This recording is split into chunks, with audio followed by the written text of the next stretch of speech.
لا جرم أن ما تدعونني إليه ليس له دعوة في الدنيا ولا في الآخرة وأن مردنا إلى الله وأن المسرفين هم أصحاب النار. فستذكرون ما أقول لكم وأفوض أمري إلى الله إن الله بصير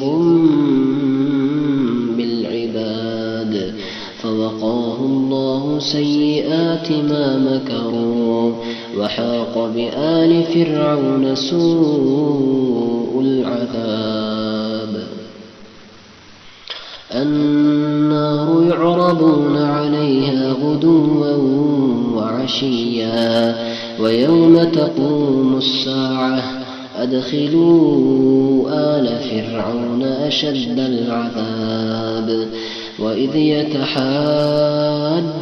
في النار فيقول الضعفاء للذين استكبروا إنا كنا لكم تبعا فهل أنتم مغنون عنا نصيبا من النار.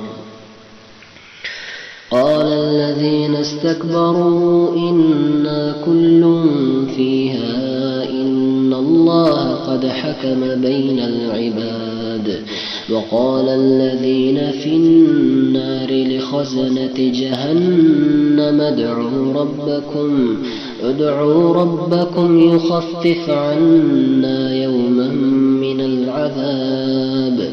قالوا أولم تك تأتيكم رسلكم بالبينات قالوا بلى. قالوا فادعوا وما دعاء الكافرين إلا في ضلال.